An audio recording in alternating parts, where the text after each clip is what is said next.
I took this photo 2 years ago, almost to the day actually, as it was my first time in Germany. It was my first time in Berlin. And for the entirety of my, at the time, I guess it was 32-year-old life, now 34-year-old life, I had always been trying to create, always been trying to do something different, always been trying to change something, whatever that something may be.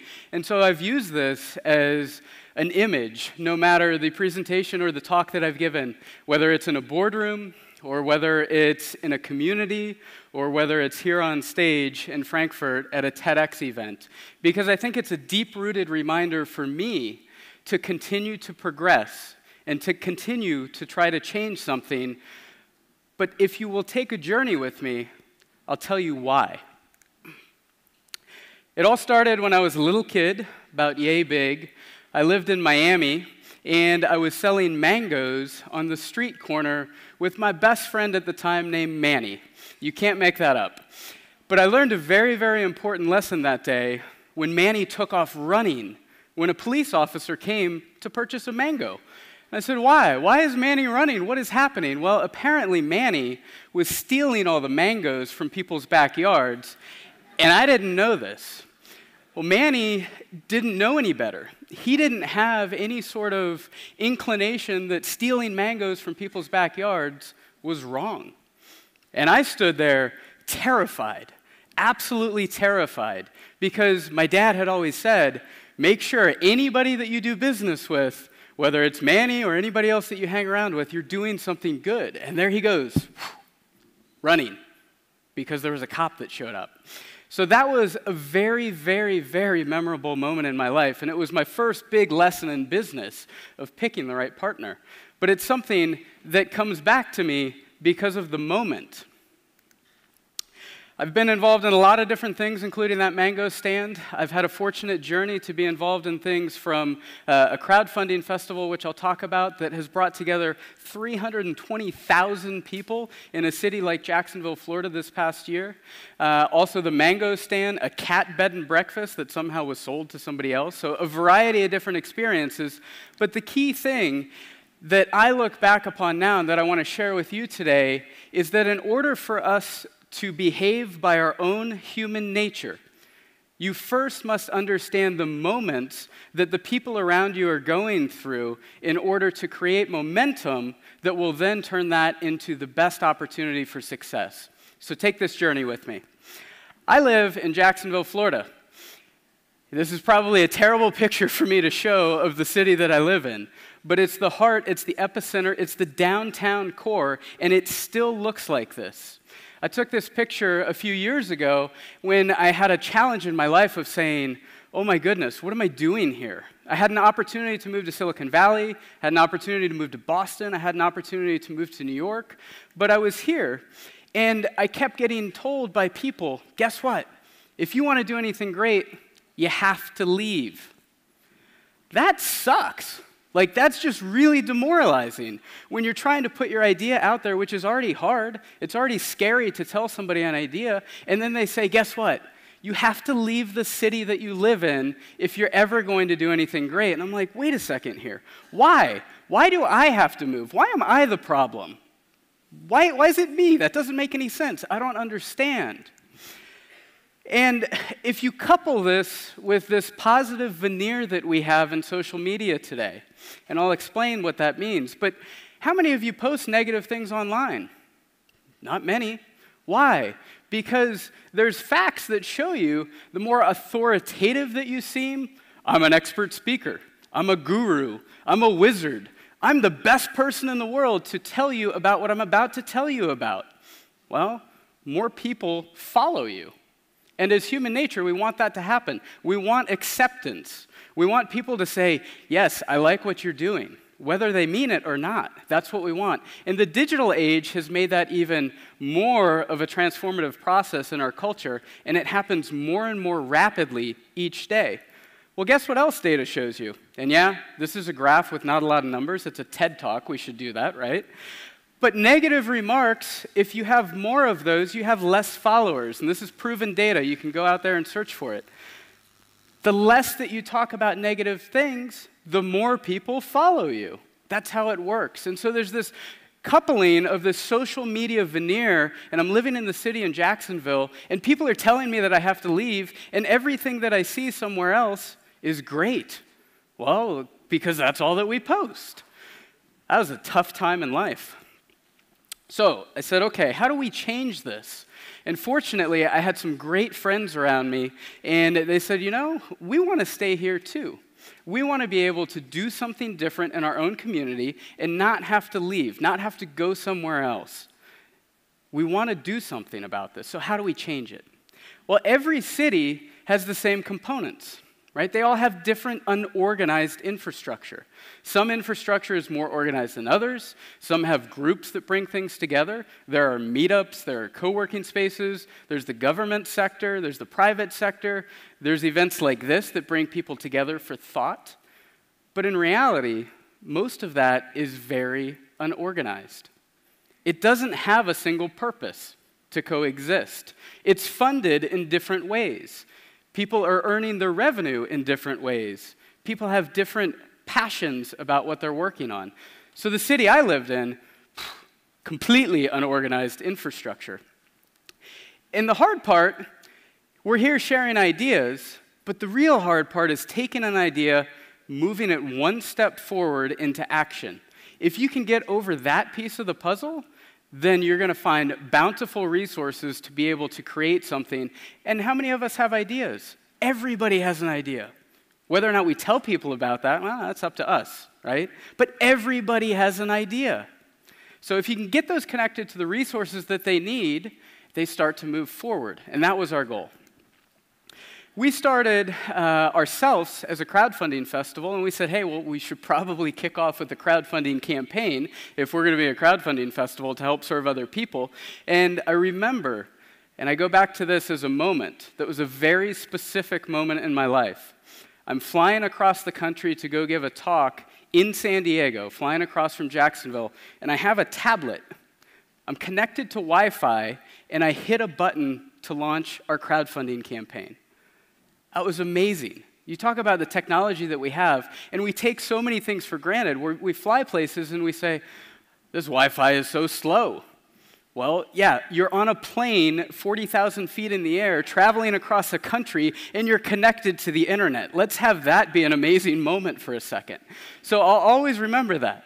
Hit the button, and we launched our crowdfunding campaign. In 30 days, we raised $100,000, but most importantly, we had people that genuinely cared about the city, going back to the moments in their lives, right? Everybody had some sort of energy. And our little brand is this little OneSpark icon. We had kids that painted it. I mean, if that's not a connection, if that's not some sort of moment, I don't know what is. We had people that were carrying this in the middle of the street in downtown Jacksonville. They had built this and said, we want OneSpark to be part of the brand of our city. I mean, that's unbelievable to us. We just had this little idea at a coffee shop, and all of a sudden we started to recognize, oh my goodness, there are all these different people that are at some sort of moment in their life saying, hey, we want to create. And so OneSpark was born. The first year, 130,000 people showed up over a 4 or 5 day period of time, and the reason that they showed up was to help support 400 plus projects, and those projects ranged from art to music to science to technology. There was a vast difference of ideas that were showcased there. Fast forward to year 3, this past April, we had over 320,000 people show up. It's staggering. I don't believe it. It's just this number that is out there, right? But the most important thing is that there were these creators, as we call them, these people with ideas that took a chance to work with others around them and ask deep questions. Okay, so we may be able to understand on an emotional level whether or not I'm up here and I'm scared or I'm nervous, but you don't know why.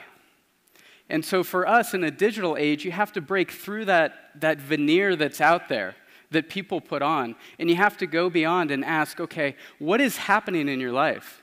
Did you have a grandmother that just passed away? That's a deep question. It's a somber mood. Are you really happy because you just got a new job, a new promotion, a new raise? That's great. What's it mean? What's it mean to this project that we're trying to work on together? Okay, those moments are so impactful. And yet, we just think that somebody says, hey, I'm interested in this. Yeah, I'm interested in this too. Okay, let's go build something. Most of the time, that fails. So in Jacksonville, now, all of a sudden, we've had people from all over the world come into our city, into that broken urban core, and experience creativity like it's never been shown before in this city. This is what it looks like. Lots of people, right? Everybody's been to a festival. The festival is the easy part to put on. The event is the easy part to put on. But the people that are there, like Kristen here, who was in the first OneSpark and said, hey, I want to do something about women in the sex trade. I want to work with other people, and there's a moment that she had in her life where she could say, I'm going to go put my idea out there, and I'm going to try to find other folks like me, like Kristen, that can say, yes, let's connect, let's work on this together, and emotionally, physically, spiritually, mentally, I'm 100% there for that specific creation. She was recently featured in Inc. magazine because of that 3 years later, and she was able to continue to grow her business because the people around her have that specific action, the why, what they're doing. This gentleman said, hey, guess what? I want to create a giant bicycle out of wood. That's cool. The cool part about this, you can't really see it, but in the back, he's got little creepy crawler legs instead of a wheel, right?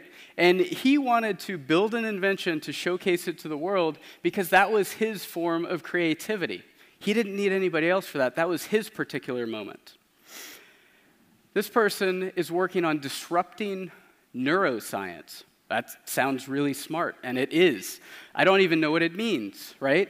But they're going through the process of figuring out, like, how to actually make the applied medical research of making neuroscience better. So they're not working on this, they're working on the process by which to get there, okay? And her team came together for very specific reasons in their lives that if you ask them, they'll share. We have robots. We have kids painting on walls, in the middle of the street, mind you. We have people that their passion is food, and they want to create, and they want to share that, and they want people to experience it. They want feedback, okay? We have people that are creating little machines for softballs for kids. All of these folks have created all of these different projects, and we've been fortunate enough to work with them over the past 3 years in Jacksonville. We had a satellite event in Berlin, and we've learned a lot through that process. So what have we learned about how to take good ideas and turn them into not just action, but turn them into a sustainable organization? Hopefully, this resonates. The first thing that I think we've learned is that as people, no matter our culture, no matter our race, no matter where we're at, no matter how old we are built to create things. That's what we do. That's what meaningful work is, okay? We are built to create something new. And if you talk to the folks that are there and they sit in a cubicle and they do the same thing over and over, how frustrated are those people? I was there.